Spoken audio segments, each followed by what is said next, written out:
Lo and behold, the TikTok videos are at it again. Some bright sparks are giving you advice on TikTok on how to avoid parking fines. Only it's not going to work out so well in your favor, so make sure you listen up.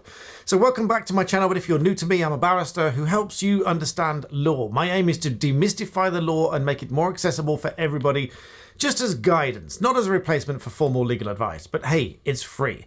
So in this video, many of these videos on TikTok are talking about how to avoid parking fines by pretending that they're broken down, for one. Now, pretending that your vehicle is broken down is obviously dishonest.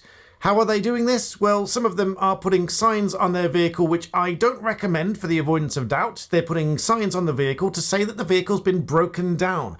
Now, this statement that the vehicle's broken down is obviously a dishonest one. And because it's dishonest with a view to make a gain for them or cause a loss to somebody else, that's the very definition of fraud. It is a statement which is false, made dishonestly with the intent of making a gain to themselves or a loss to someone else.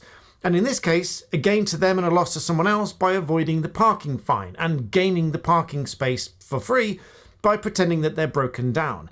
So at the very least, this is simple fraud. But that's not the end of the matter. It is also potentially perverting the course of justice, depending on how much they intend to uphold this lie if they are caught out in the lie.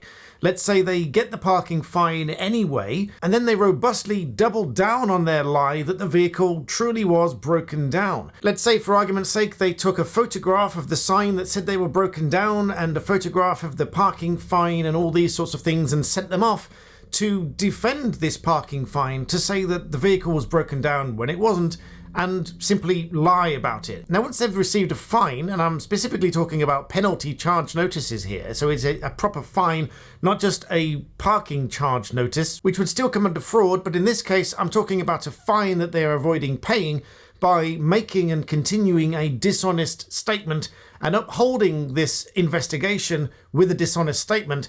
This can amount to perverting the course of justice because they are taking active steps which are dishonest to try to disprove something with fabricated evidence, plain lies. And if they do that and they are caught doing that, then they might find themselves facing charges for perverting the course of justice on top of the original £90 fine or whatever the original fine was. Now, it goes without saying I don't recommend you do any of these things, because each of these things, if they are inherently dishonest, then common sense should tell you that it's wrong. A good rule of thumb in anything that you do: if what you are doing is dishonest, then you shouldn't be doing it. Now, sometimes things might go wrong. You may do something and it might go wrong. Let's say you've offered a service to somebody and they've paid you for it, and you do try to do the service to the best of your ability, but it just doesn't work.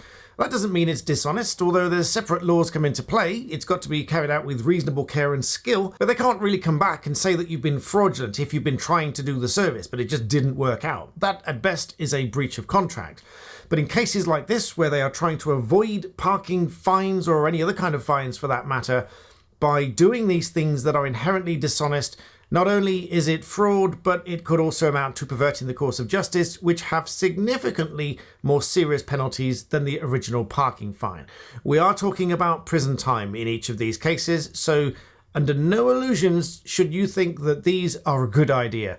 Anyway, I thought I would bring that to you because I've seen it reported in a couple of newspapers, I've seen a few videos about it, and I think it's a terrible idea. So please share this video to debunk this idea. If you happen to be having this conversation with anybody, please remember to like this video and subscribe, and check out the discount code on screen to subscribe to BlackBeltBarrister.com, where there is now a growing library and archive of videos that are going to help you in your specific situations and circumstances, as guidance, not advice. But thanks for watching, and I'll see you next time.